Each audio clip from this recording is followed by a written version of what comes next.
Good evening, everyone. Good evening. Good evening if you're joining us here in Hong Kong live, or good day if you're joining us from anywhere else in the world, from our various channels like YouTube, elsewhere where you're watching this video. Welcome to the FCC Zoom events. Tonight's event is called The Legal Access Gap in Hong Kong. And we've got a really distinguished panel here to join us to talk about this issue. Please keep in touch with all of our events going on at fcchk.org. We've got a great event coming up in a week's time, which is a week from now, which is the recording time of this now, which is Thursday, April 7th. It's called New Europe and Finland and NATO. And then it's a discussion with the former Prime Minister of Finland, Professor Alexander Stubb. So please do sign in for that one if you have not already. I'm Keith Richburg. I'm the president of the FCC in Hong Kong, and I really want to give a warm welcome to all of our guests now. We've got 3 guests here, so it's going to be a very interesting panel. We've got Kay McArdle in one screen. You can see there. She is the founder and director of Equal Justice Limited, which is a community impact initiative with a mission to close Hong Kong's judicial justice poverty gap. We'll be talking to her coming up. We've got Patricia Ho here, who is the founder of Hong Kong Dignity Initiative and founding and managing partner of Patricia Ho and Associates, and a principal lecturer at the Faculty of Law at the University of Hong Kong, where I also happen to work. So welcome to Patricia. And also we have Alan Lau here, who is the co-founder and director of Street Law Hong Kong, a social enterprise focusing on empowering communities in Hong Kong by localizing, simplifying, and gamifying legal education. Thank you all for joining us. This is a really interesting topic. It's something we all need to focus on. With the pandemic going on, with all the restrictions going on in Hong Kong, there's been a problem, I think, of marginalized communities not knowing what to do, what resources are available to them, where they can go, what their rights are. Let's just open up for a question. I mean, how big of a problem is this, and what are you doing to deal with it? Let's go in reverse order. Alan Lau, you're dealing with, you're co-founder of Street Law Hong Kong. Sounds to me like you're dealing exactly with this type of problem. Tell me how big the problem is, and tell me what you're doing to deal with it. So thank you, Keith. So just a little bit of background information. So Street Law Hong Kong is actually a social enterprise that was founded last year in May. Street law is actually a concept that originated from the United States back in the 1970s from the Georgetown University. So it basically talks about how to make legal education more interactive, more empowering for the grassroots communities. So we are trying to bring that to Hong Kong. And what we are doing, we are actually working with several classes of people, several communities. So mostly we work with young people in Hong Kong. And secondly, we are also running a program that is interacting with the domestic helpers and also women workers in Hong Kong.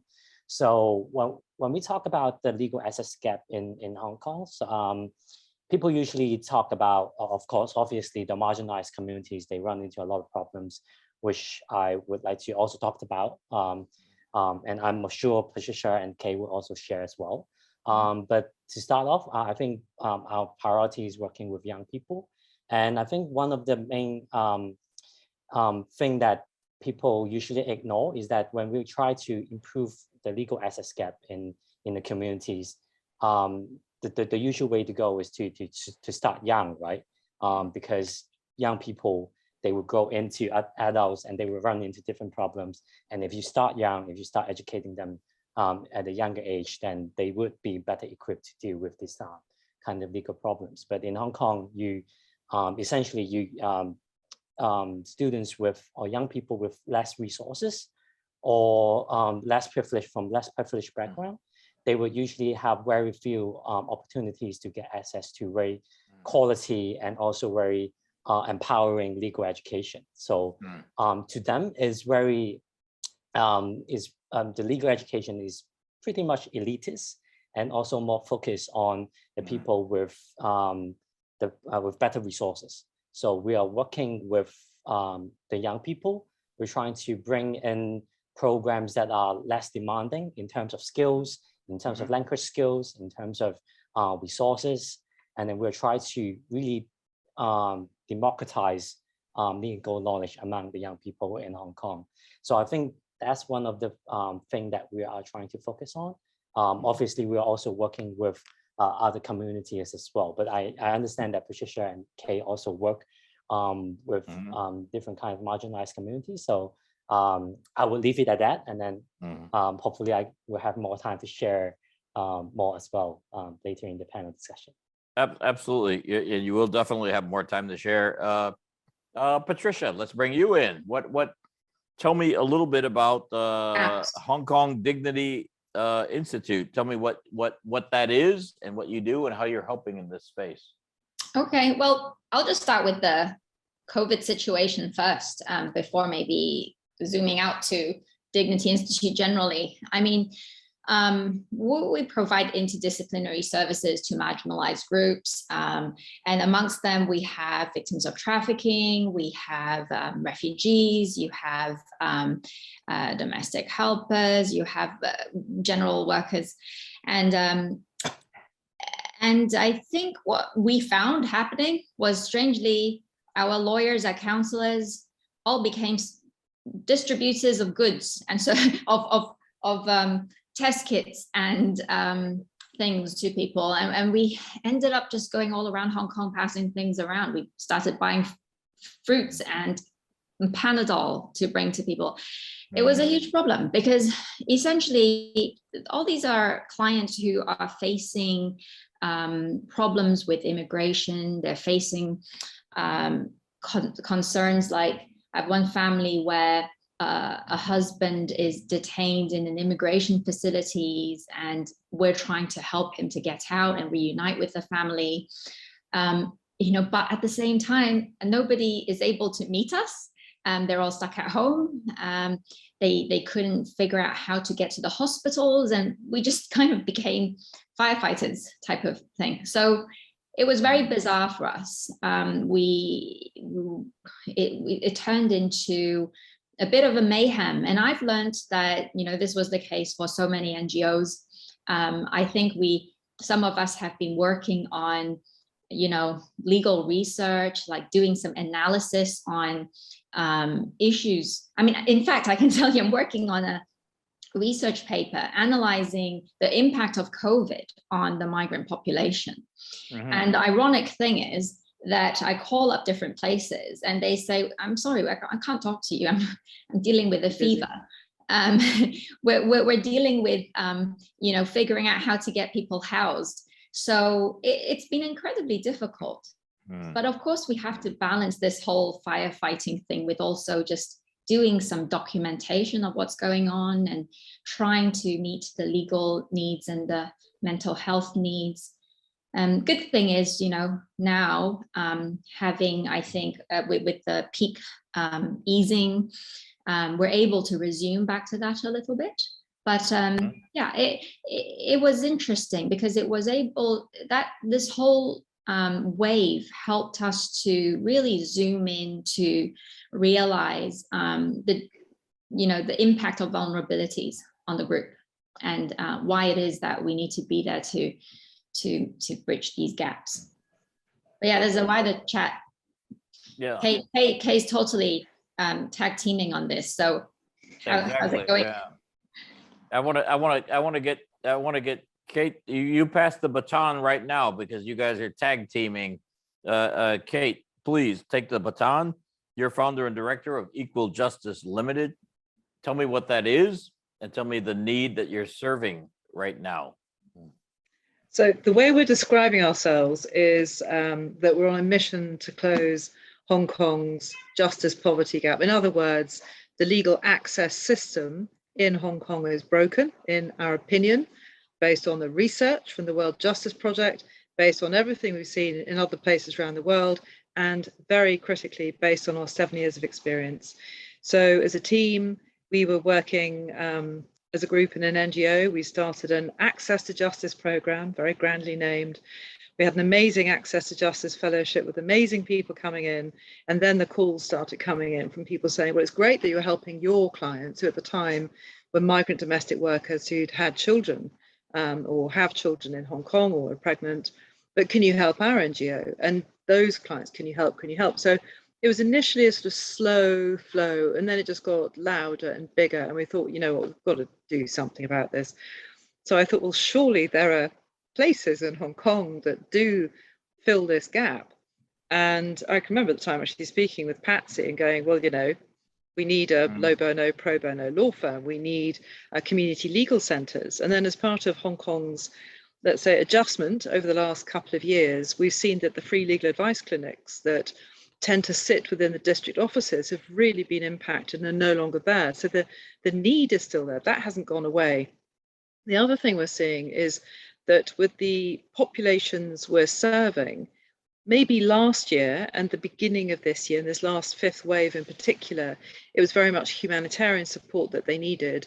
The full-on tsunami of mental health and legal support that they need to rectify their broken situation is really, really amplified. So right now, I was talking to our director of programs last night, and she was saying that our caseload, this is just the case, it's not everything else we do. Our caseload now at the end of the first quarter is at 50% of the entire 2021. And increasingly, we're having to bring in counsellors. There is a deep-seated dissonance, particularly for people who are marginalised, the groups that both Alan and Patricia, Patsy was talking about. So we're in Yadzimong, in Yamate. We're dealing primarily with ethnic minorities, urban poor, migrant domestic workers, children, a lot of people who are stateless, a lot of people who are homeless. There's lots of intersectionality between homelessness, or rather, you lose your job, then you lose your home, then maybe you sell or lose your ID or your ability to access public welfare support. And so you are in Hong Kong, but you're not part of the very effective, generally speaking, and formidable public healthcare system. So what we're seeing with COVID is access that should be there is constrained, and access that we're trying to put in there is hampered by the sheer need for mental health and counselling support. It's been tough. There's no other way to put it. It has been seriously hard work, I would say, for everyone on this call, certainly our respective teams, I suspect as well. The good news is that the benefit of COVID is that we've all rallied together far more to exchange knowledge, to make referrals, but there is a gap, and our gap, according to the World Justice Project report, is actually bigger than the legal access gap in China, where they do have, in the mainland, they do have community legal centres that are supported by the government. So we're a little bit behind. We're slightly anomalous in Hong Kong. I'll stop there for now. But stay with me for 1 second, Kate, because you're saying there's a legal gap, but you're saying there's also a mental issue, a mental health issue involved as well. Can you elaborate on that a bit? Yeah, I think so. Most of the issues, legal issues that our clients are dealing with are, firstly, they're intersectional. They cross over. So if you lose your job, you might then lose access to housing. You might then have health issues, mental and physical. So that's the interconnectivity. But also, all of those things tend to be existential legal problems. So they are to do with your fundamental rights as a human to what you need to survive and live a happy, healthy, educated life. And once those things go away, the impact of all, or even just one or two, I say just in the worst way, but I hope you know what I mean, but just a couple of those being compromised has the most dramatic and draconian effect, not just on them as a human in the physical sense. I don't think we can ignore the tremendous mental impact of an already vulnerable person having those vulnerabilities further exacerbated, let alone before we start talking about how stressful litigation is for your average fee-paying punter. Let me ask you, Ellen, and then I will come to you, Patricia. I mean, there are a lot of marginalized people in Hong Kong who we don't often think about, and they often have legal problems that they need to deal with. I mean, is this a growing problem? Is this something that's getting bigger as you see? Yeah, I think definitely yes, because we are actually, like during COVID, we are actually running a program with the Hong Kong Women Worker Association and also Empower You. So the Hong Kong Women Worker Association, they mainly serve the the women workers in Hong Kong, and also to Empower You, they serve the domestic helpers. And we are actually running a program because we are trying to recruit people with law background, but also people with different expertise, for example, educational expertise, to come together to design these kind of legal workshops, community legal workshops for these clients, for example, like the women workers or the domestic helpers. And when we are talking with, for example, the Women Worker Association, what they're saying is that during COVID, they many of their clients they're either locked at home, they couldn't go out, they couldn't interact with each other, and especially many of them have their own kids at home.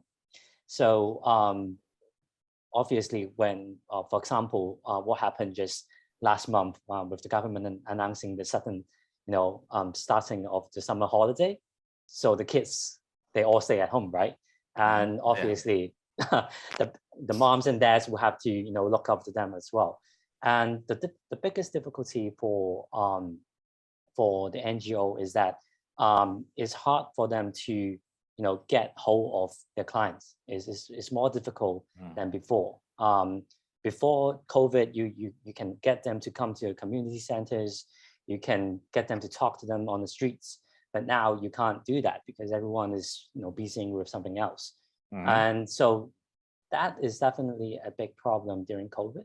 And it's very funny because when we are talking to the NGOs, they would say, how do you, like, obviously there are many urgent problems that they have to deal with, but they're also trying to find ways to, preemptively deal with these problems. But many times is that when you don't encounter a legal problem, you don't have the curiosity to seek out the legal knowledge on your own, right? So they are trying to find ways to engage their clients and to get them interested about this knowledge before the problem arises. And they're talking to us is that how do you design workshops or how do you design programs that can actually get them interested before they encounter these kind of problems? And I remember like one of like the representative from the Women Worker Association saying to us, like, you're not going to just find a lawyer to talk to us, right? Because nobody would be interested in that. And then we would say to them, no, we are not doing that. We're trying to really find people of different expertise, education background, law background, and then come together to design something that can get them interested, before these problems arise. So I think that's definitely a bigger problem now, and all of us are trying to figure out ways to deal with these kind of problems. So Ellen, you're dealing with people who may have problems that can be solved or resolved in the legal sphere, but they don't realize the resources that they have available to them, or that the rights that they have. Is that correct? I think the central issue is that when we talk about legal knowledge, lawyers or people or other people would assume that people would be automatically interested in legal knowledge because it's relevant to you, right? But in reality, it's not. People don't, like, even for people like us, like we wouldn't think about employment issues, we wouldn't think about contractual issues before we actually run into problems. But then we have the resources, we have the network, to deal with these kind of problems when they come up. But for many other people, they don't have that network or have that resources to deal with these problems when they arise. So the problem is how to get them be interested in these kind of things before they run into the problems, or how do we give them the network and the resources they need when the problem arises. So I think that's the essential issue that is at the heart of the problem. And let me bring you in, Patricia. You deal with a lot of these minority groups, marginalized groups, etc. How do they know that they have rights? Do they know what their rights are, and how difficult it is for you when you're dealing with them to tell them what their rights are? It's an array. They know their problems very well, but do they know their rights? Some do, some don't. It depends on the sector. Usually, the more vulnerable, the more exploited, the less they know about their rights. Usually, knowledge about one's rights is accompanied with some sense of empowerment, which then brings them to, get help. So I see what the issue is. I mean, at the end of the day, we're dealing with different parts of the problem at different phases, right? So we tend to, on my side, I tend to deal with when the problems are fully, all over the place. And it's like, okay, how do we fix this mess? And they come to you and they present the problem. This is my problem. How can you fix it? But if you don't mind, I want to tie this into a couple of the conversations earlier. One is I absolutely, see this thing where the problems they present to you, they're not going to present, here's legal question 1, 2, 3. Can you please give me the analysis to this? No, they tell you, my husband's just gone to jail and and all my children now have COVID and can't go to school. It's just this whole thing that they tell you, and you try to dissect it and try to fix it. And what I think I think Kay and I are very much concerned about this intersection between the mental legal thing, because you see the legal issues, but you also see the mental health issues. And if you compartmentalize them to deal with them separately, it's confusing for the client. Do I go see the counselor to talk about problem A and then go to the lawyer to talk about problem B? It's so much more helpful and effective if we actually deal with that all together. And that's what ultimately we do with the organizations. And so, I see that. You also asked earlier about, whether this is a growing problem, that the marginalized people. And on that, I was thinking about it. It's a great question. I do think it is. And I'm trying to think about the source. I think, we all know the wealth gap has drastically increased over the last while. Automatically, it means that the poor are getting poorer, and there's many, many more of them. At the same time, what's happening in the Hong Kong governance is that the services are increasingly compartmentalized. Everything's more formulaic. Many of us with interactions with different government departments will know, be it immigration or transport department or whatever, we know that things are less and less flexible. It's much more, we need to follow and check these boxes as opposed to, being able to deal with things in a human way. This type of development in governance means that it's so much more difficult for the vulnerable.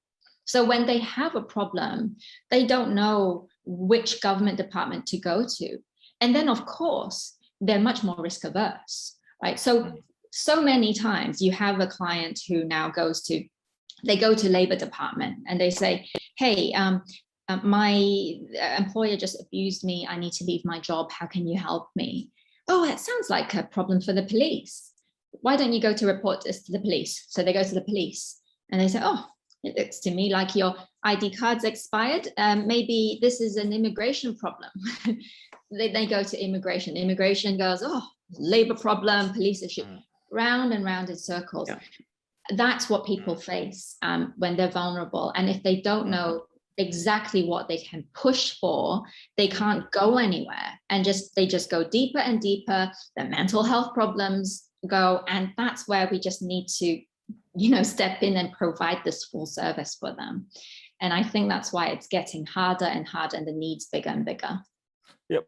Patricia, stay with me. Who do you deal with mainly when we talk about marginalized communities? Is it people with disabilities? Is it asylum seekers? Is it people who are not Hong Kong residents? Is it transgender people? Who is it primarily? So it's all of the above. We have different sections of the work. So one section's serving refugees. We have a large team dealing with victims of trafficking. That might intersect with the asylum seeker group or the domestic helper group. We have some dealing with exploited workers. We have increasingly a group of people who are dealing with mental health orders. So for example, they're facing forced treatments in hospitals, or I don't know if many people have heard of this, but there's a population in Hong Kong that's subjected to conditional discharge. They would be people who have been mentally ill and their liberties restrained in case they present problems to society. And what we realize is there's a large population of these individuals, but actually they've never presented risks to the general population. So question, why are they under this type of restraint? Why are they forced to have medication? They have no idea themselves. They won't go to lawyers, actually. They're just stuck in this rut. And so we're reaching out to them. Now we have connections with them and we're trying to figure out how do we get them out of these types of constraints and forced orders to have medication and live in halfway homes. So anyways, yeah, all of the above. Whatever problem that comes, yeah. Ellen, jump in. Who are you dealing with primarily? Are they the non-Hong Kong resident asylum seekers? Are they domestic workers? Are they people with mental disabilities? Who are your constituents? For the program that I just mentioned, obviously the two main communities that we are dealing with are the women workers and also the domestic helpers. And what I mentioned are the problems relevant to the women workers. And for the domestic helpers, we are actually, there are actually a string of issues that the people from Empower You has also brought up to us and have been asking us on how we can do something about or educating or conducting workshops that are relevant to these kind of issues. One of the issues is very, very interestingly, is about financial crimes. Obviously, during COVID, people are there has been a lot of problems that are related to financial frauds, and also these kind of assorted crimes that domestic helpers would run into. One of the example is that back then, when the virtual banks are opening, and they are actually advertising that when you open an account, you can immediately get $500, cash into your account. Yes. And what the domestic helpers were enticed to do was that they were enticed to open an account at the virtual banks by someone else, so that they can get the money, and then at the same time using that account to and then the people who encourage them to do so would then ask them for their permission to use their accounts for some other activities. Oh my gosh. So that obviously would run into the problems of money laundering, because you don't know what they're using their accounts to do, right? So that's a very new phenomenon happening, because back then there have been issues with dealing with money lenders, the high extortion rate of interest rate. But now we're seeing that with these kind of new kind of financial services, then they are also running into problems in that field as well, in that aspect as well. So now they're asking, can we do some workshops on, financial literacy, how to safeguard your own financial being. So that kind of thing, that is something new that is coming up as well. Interesting. And by the way, if you have any questions, please send that to questionsingular@fcchk.org. And Kay, can I just get you to jump in here as well? I mean, who are your clients? Who are you dealing with mostly? Are they foreigners in Hong Kong, domestic workers, or other marginalized people? Are they Hong Kongers who need help on legal advice? Who do you talk to mostly? So I would say that the referring NGOs, we work with about 13, 14 NGOs who refer cases into us. They serve a wide range of groups. So some of them are church groups, some of them focus on the homeless, some focus on ethnic minorities, foreign domestic workers, women, children. It's very, very broad. In terms of the two specific demographics you mentioned of LGBT, not seeing much in that space, certainly as we are at the moment. I mean, I'd love that to be a growth area. And also on disability, a lot of our disability matters relate to sickness being fired because of COVID or in relation to disability associated with pregnancy. That's our sort of casework generally. So in terms of that's the NGOs, and then in terms of the work that we do, it tends to fall into different buckets, as you'd expect. It's very hard. I have to tell you, as you unpick this ball of red wool or string and you're trying to work out, well, it's a problem. It's a very knotty problem. So we've got to work out how many legal matters does it potentially fall into, and then which of those are connected? Are there codependencies? And if there are, what is the strategy we need to adapt? And if any of the team from Equal Justice is on the phone, they will know the expression from me, which is you need to grid this, which is basically get an Excel spreadsheet out. We need to map who is in this, what's happening, in which order, and what to happen next. You go from that knowledge piece of, I know I have a problem. I know I know I need some help. I'm going to get some help. And I think it's legal help that I need, but I might also need some counselling to get through it. So there's actually a whole knowledge journey that the client needs to be taken on. And I think our team does a really good job of guiding them very patiently, because just on Alan's point, I'd love to just add something here, Alan, about the money laundering. My goodness me. People have been so opportunistic to really prey on people stuck in Hong Kong, particularly foreign domestic workers. So yes, we've seen those cases, and we know that frankly, if you were designing how to extract money from vulnerable people who are not from Hong Kong, so migrant domestic workers, it's perfect. It's the perfect storm. You've got COVID, they're stuck. They're thinking about going home increasingly because they haven't been home for a while. And you have these property agencies coming in, selling things with really inappropriate promises. And these agents, because they're selling overseas property, are not subject to our agency laws. And so there's no control over that kind of property agent. And they're sort of whiffling through, that's not really a technical legal phrase, but they're kind of passing through the system, and they're getting money and they're getting commission for doing this. And the interest rates are off the charts. So there has been a real opportunity to extract money from people who really don't have enough money to give. And we've seen that as well. We've also seen a lot of health cases, increasing immigration cases, as people forget to renew visas, haven't been out, they've missed deadlines, this kind of thing. So that's a very long way to answer your question. And the piece I wanted to add is the range of things we're looking at. So a huge pile of cases on immigration, employment, discrimination, crime, family.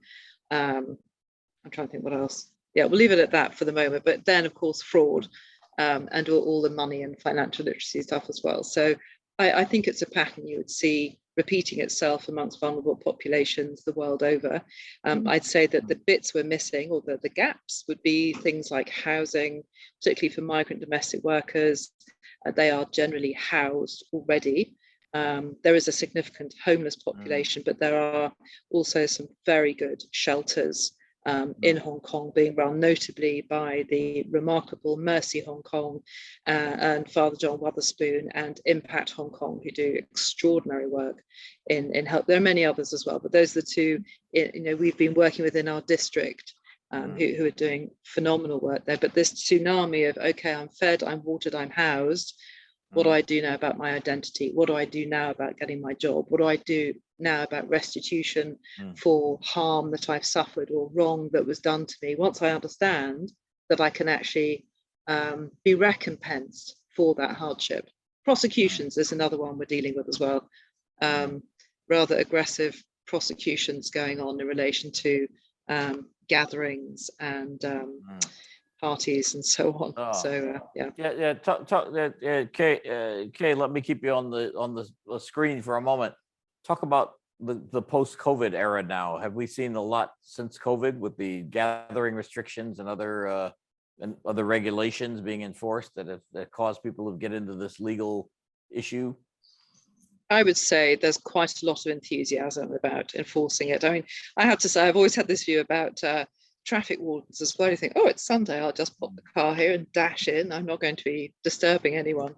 It's sort of opportunistic. It's an easy hit, and you can then issue those fines. And also, I have to say, in the government press releases, you do see the sort of these blitzes that go on in different communities when 30,000 parking fines or 30,000 gathering fines were issued this weekend. I think it's a matter of pride that they're catching people out. And I was also talking to a friend who was hiking the other day, and on quite a sort of off the beaten track trail, and there were some guys there who were handing out fines to family units who are walking in a bigger group. And so yes, I think that is that's unfortunate, because there are bigger issues that really do warrant some fairly direct attention, in my opinion, at least. Yeah. Sure. Well, your opinion, but Patricia was chuckling there in the other box.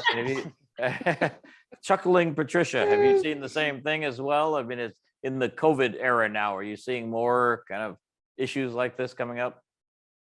Yeah, I mean, these are some small. I mean, the gathering things, they're coming up, but to be honest, we're not encountering gathering issues and things like that. That's, even if they happen, I did deal with some of them.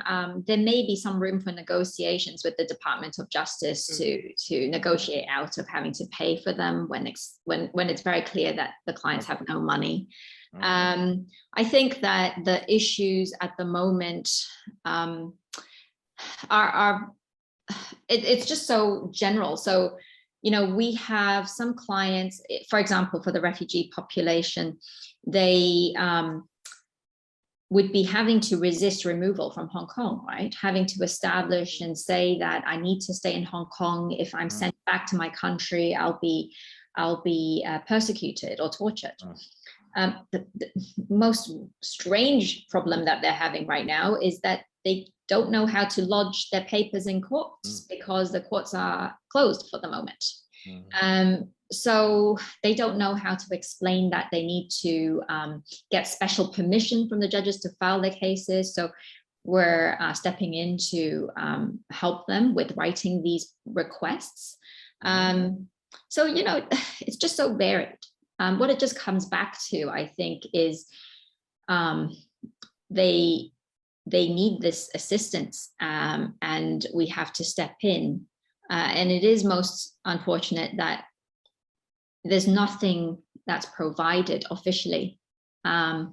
With legal aid having to restrict their funds more and more, and also lots of concerns voiced out from the legislative department, LegCo, over the last few years, saying, why are we wasting public funds on individuals, particularly if they're not from Hong Kong, or if they're from the vulnerable minority? Why are we wasting funds on them? How do we even know they have valid legal issues? And now you have to go through this whole process of having to establish to the legal aid department that they really have a valid legal issue.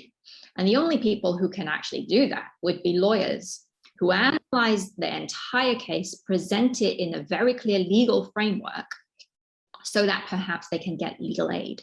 So, even though there are systems in place in Hong Kong to support people who can't afford legal services, there needs to be somehow this bridge for people to get there. So it is really quite ironic.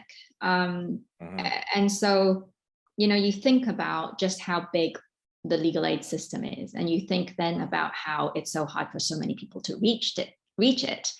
Then you get an idea about just how big the need is for the nonprofit population to fill. So I think Kay and I talk sometimes, however many of Kay's and myself and Alan's there are, you just don't know whether it's ever enough. That's really interesting. Alan, please pick up on Patricia and Kay's point here. You've got a marginalized community here that need legal services, but there's this gap between their knowledge about how to access it, and there seems to be some kind of perhaps even resistance on the part of the Hong Kong government to let people know that they are allowed these legal services. And you run something called Street Law Hong Kong. I mean, street law sounds like you're helping these folks, right? Well, that's what we hope we want to do.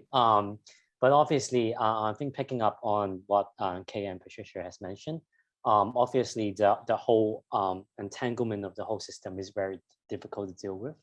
And the another issue is that when we are talking about legal solutions, for example, when we are talking about discrimination issues, obviously, the textbook answer would be when you face a certain situation, you can file a complaint, you can do that and do that and do that. But the point is, what are the opportunity costs behind these actions? When we are conducting workshops with these groups of clients or communities, obviously we want to tell them the textbook answer, like this is the procedure, this is what you can do, this is what you can achieve. But then it always comes back to the question, like they always come back to a question like, how is it possible for us to win this? No, is it possible for us to get something out of this?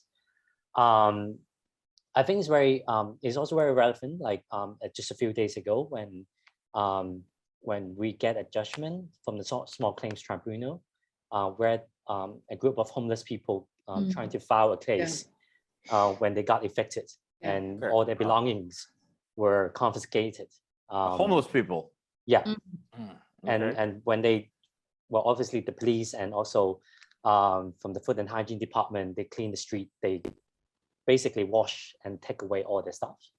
And after a year and a half of legal proceeding, the judge, well, agrees with that it was wrong for them to get all their belongings taken out, but all they got was $100 in return. 100 Hong Kong dollars. 100 Hong Kong dollars. Yeah. As Not compensation. US dollars. No, not US dollars. Hong Kong dollars, right? So technically they won the case, but at what cost? The time, the mental pressure, and the eventual award. Is that worth all the time? So I think that the gist of the problem that we're facing is especially when we're doing like for Street Law Hong Kong, we're doing community legal education, is how to reconcile the gap between what the system on the textbook looks like and what the real situation is. How do we empower them to protect their own rights, but at the same time know that the reality isn't that dreamy, isn't that perfect as described in the textbook. So I think that's the gap that is pretty hard to reconcile. And yeah, how do you empower people when the system is not working as is intended? So I think that's the problem that that we often come up dealing with as well. I want to get a couple of questions in. We got some coming in here from the audience. Excuse me for looking down. One comes from our good friend Emily Lau, who you all know former member of LegCo. She says yesterday, two judges from the United Kingdom resigned from the Court of Final Appeals. What impact, if any, do you think these departures might have on the rule of law in Hong Kong and on people's access to legal aid? Emily Lau was asking you. Let me go first. Let me just go down the line. Kay, put you on the hot seat. Sure. I mean, firstly, I have to tell you, we're doing poor law. It's, we're not doing political stuff. So this is what I say is really going to be not particularly helpful for Emily. And hello, Emily. It's nice to hear your name.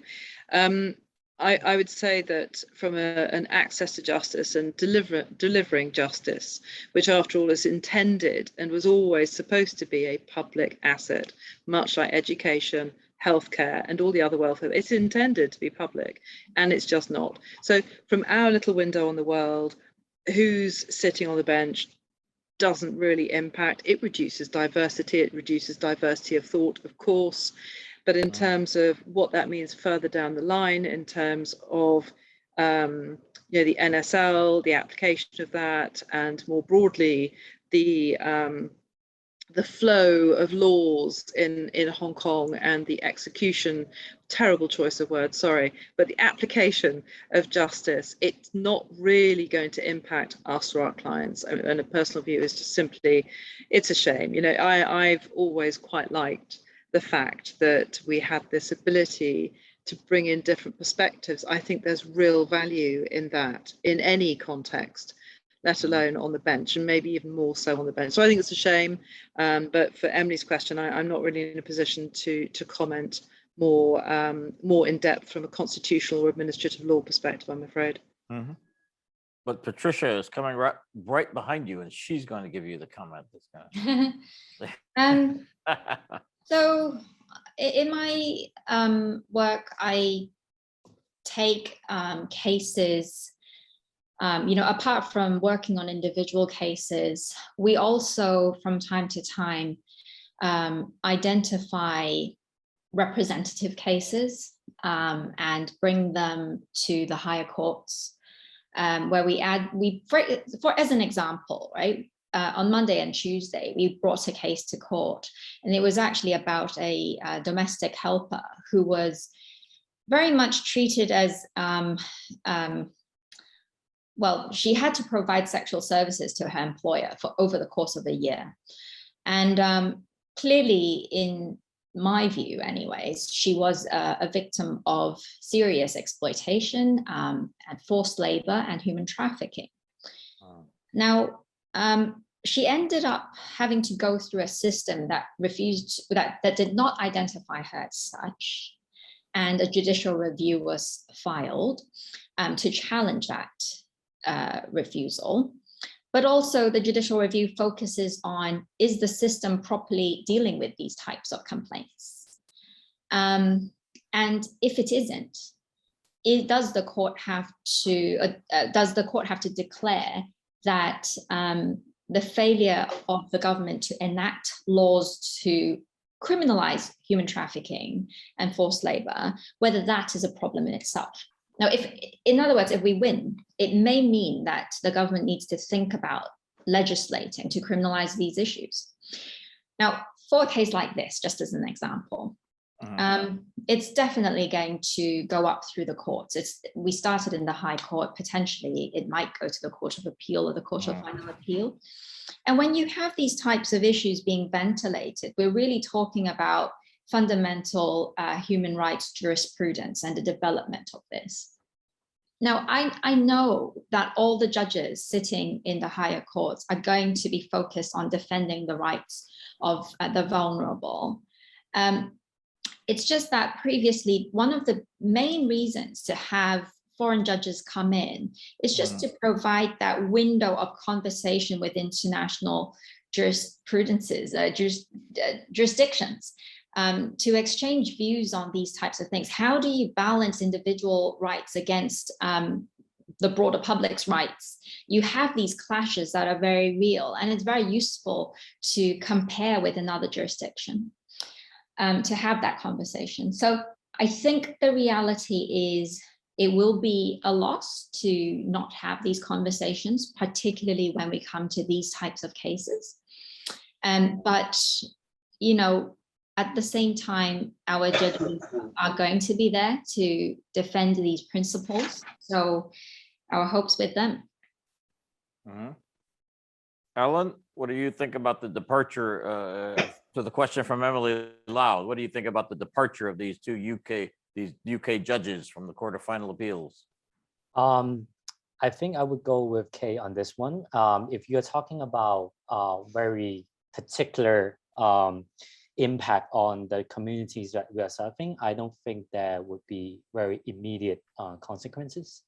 But I'm not sure if what I'm about to say really answer the question, but it's actually an observation that we have been getting since we started the whole thing, the Street Law Hong Kong.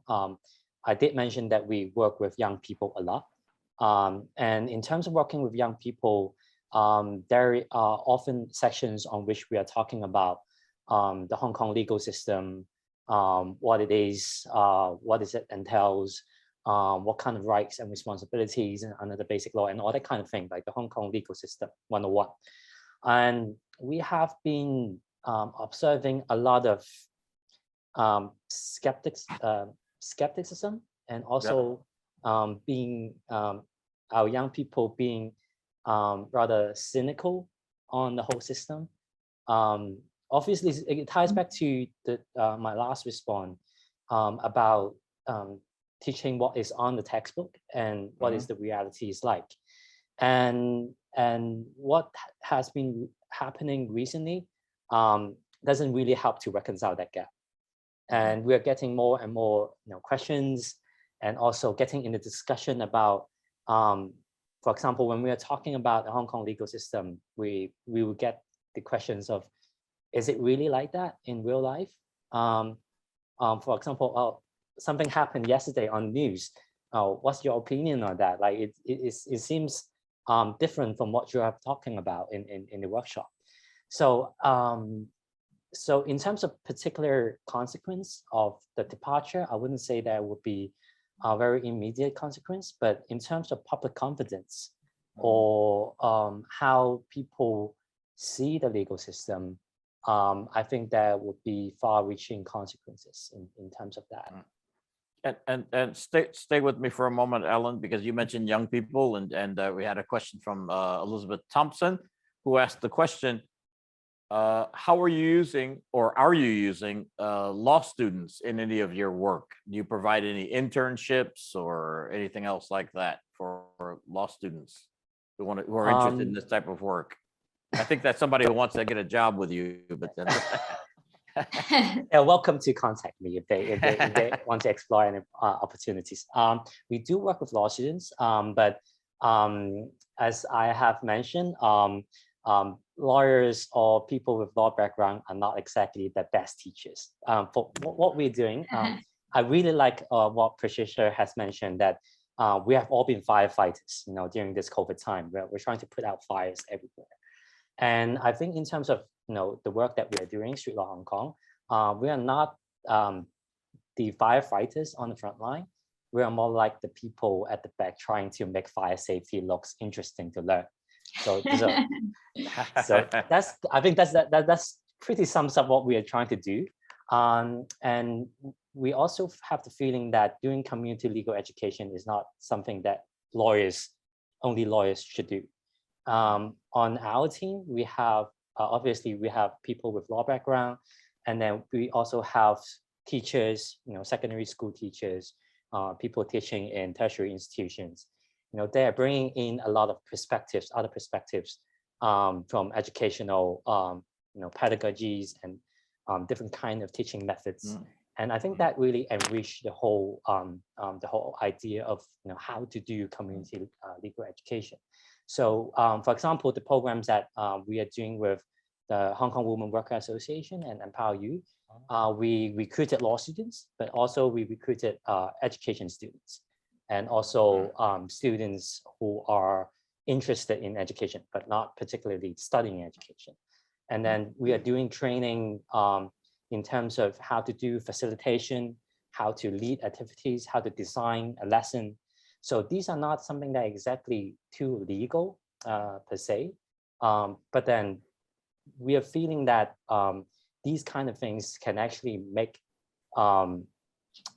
or like the people who are doing the program like better teachers, and also they can get it more like they can connect with the participants and also the students in a better way. So we do recruit law students in our programs, but we are mindful that we are not only working with people with law background. We're trying to build this more collaborative project. Bring more people in. Yeah. Yeah, bringing more people with different background in. Patricia Ho, all these law students looking at this Zoom, wondering, can they come and work for you? Well, actually, a lot of them do. We have a program that we actually have established with Hong Kong U. So there's several clinical programs within the law faculty where around the year you have students come to work on cases together with us. So we train them on how to work on this. We give them the opportunity to do research for practical reasons, which has been really empowering for a lot of them. Sometimes they meet the clients, they directly consider how they can, distill the legal issues and figure out what possible redress they can find. We go through that. It's been really fun. I mean, I have to say, to be honest, I was not totally excited about this in the beginning, but as we went on, it's been very inspiring to myself to see how the students have really, I think, appreciated this idea of, it's not enough just to be a lawyer. You want to take care of other needs in order to provide holistic services to actually help someone. And then, we've been working with people from the social mental health field as well. And likewise, they come and realize, it's quite nice working together with lawyers, surprisingly. So yeah, we do a lot of that. I really do hope that, with these year after year, with the crops of students coming out of these programs, that they embrace this type of new interdisciplinary way of doing the work, and that it, wherever they end up, that will be good. And Kate, lastly to you, all these law students listening in want to know, where do they send their CVs? Well, they can certainly send them in. We've been running an Access to Justice fellowship and internship program for a few years now. I think we're on our 8th round, maybe not so many this year, and they're very welcome. And what to say, law with compassion for sure. I think law, to be the public asset, to be the operating manual it was supposed to be, needs to have good people. It needs some design thinking. It definitely needs a lot more technology investment, absolutely, for sure. So we're working on some portals to get information available in public. There's no reason why the law has to sit in books. It should be in people's hands and on their phones, and free. You should not have to look at your operating manual for your life and pay for it every single time. It should just be there in bite-sized chunks. So there's some really good work going on internationally that we hope to emulate and collaborate with others on. But I would say this, I think something I'm certainly noticing is, whereas in the NGO space, people are often competing for funds, lawyers are competing for clients. What's very interesting to me is we were worried when we started out that maybe people wouldn't refer cases. What's been really interesting is not that they can't get rid of the cases quickly enough, but there is this sort of fluidity to the referral. We're all going, okay, we've got this problem. Who can we work with to fix this issue? So that's going on, and there's a lot of great work going on quietly, and a lot of that good work is absolutely benefiting from extraordinary interns from research, policy, economics. It could be international relations, it could be education, it could be business management. I mean, I love having different brains around the table and seeing, and I often say to people, what do you think? What do you think? Because I'm genuinely interested, and half the time people have far better ideas than I could ever have come up with on my own, and that makes my heart sing. So that leaves me feeling optimistic that if we can make lawyers not in the 20th century mold, but it more digitally minded, AI focused, enabling, compassionate lawyers, there's no reason why more of the population won't understand their operating system or the operating manual of their life, which is pretty important most of the time, not just when it really smacks them in the face, which is when things go wrong. So that's yes, students, yes, interns. And if it's the Elizabeth Thompson I'm thinking of, we are already connected, and we've loved having your students with us, Elizabeth. Fantastic. We're just out of time. You've answered, I think, the other question, which is somebody asked what reforms are needed. You said go digital. It seems to be one of the one of the reforms. So thank you for that. Before I let you go, we got about only a minute left, but I always ask all of our guests here in the FCC Zoom, what are you reading? Tell me something that our listeners and everybody listening on this should be reading right now. Let's go in reverse order. Kay, what are you reading right about now? I'm reading, I always have about 3 on the go. I'm reading a book about the Singhs in, oh my gosh, my brain's gone completely blank, Amritsar, the massacre at Amritsar. So I've been reading that, sort of colonialism, the impact of that, the very long-term, deep-seated impact of that. And I'm reading children's books. I always read children's books. I just love them. My children are far too old to have them read to them. Which ones? At the moment, the Hans Christian Andersen again. Great. And I'm going to move into the Irish one soon. I sort of do this route because I just love all that folklore stuff. And then I'll just dip it in and out of a biography. Michelle Obama's. Michelle Obama's autobiography. Excellent. Patricia Ho, what are you staying up at night reading? I try my utter best not to read anything when I leave my office. But I will say, here's a little book that I've been reading. It's been really blowing my mind. It's called Stitching Wishes. It's mainly because, it's a poem book. It's for children. And I was reading it to my students at my law class recently. Yeah. Because can I read one? It just says, you go right ahead. It's from a refugee mother, and from the mind of a refugee mother to the child, and says, life has not always been kind to me, but that has already passed. You're my focus, the future I see, and you are growing up so fast. I want only the best for you, but I don't have much to give. I want to prepare you for all you do. There's so much beauty I want you to live.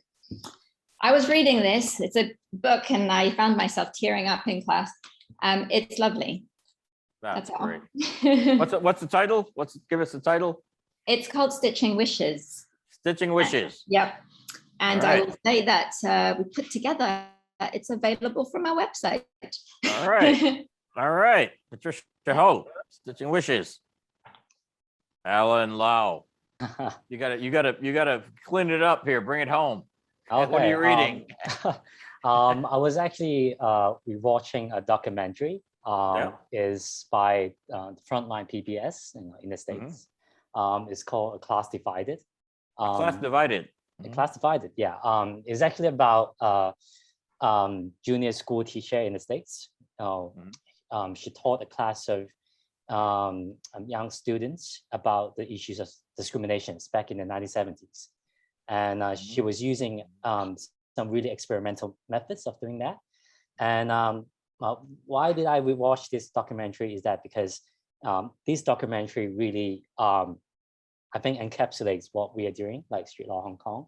And it's actually what launches me into doing this whole project with my friends. And it's really interesting because after you have watched it, you really feel the impact of education on young children. Even after 30 or 40 years, they will still remember lessons that are very fun, interactive, or engaging, and you just can't imagine the impacts of good teacher have on young children. So that's something that I was rewatching recently. Well, thank you very much. I wish we had more time. We always wish we had more time here. Thank you for joining in the FCC Zoom. Ellen Lau, Patricia Ho, Kay McArdle. It's been really, really interesting. It's been, this is going to live for a long time on YouTube. I'm sure many people are going to be looking at this to figure out where they need to go when they need legal advice. And there are going to be a lot of HKU law students and other law students looking on that to see where they can get their internships. So have your email inbox ready for all the CVs that are going to be coming in after this FCC Zoom event. Thank you for joining us, a guest, and thank you for all of us who've watched us in the Zoom and in the YouTube later on. Thank you very much. We really appreciate it. Thank you. Take care. Be Thank safe. you. You're welcome. Take care. Bye-bye. Yeah, bye-bye. Bye.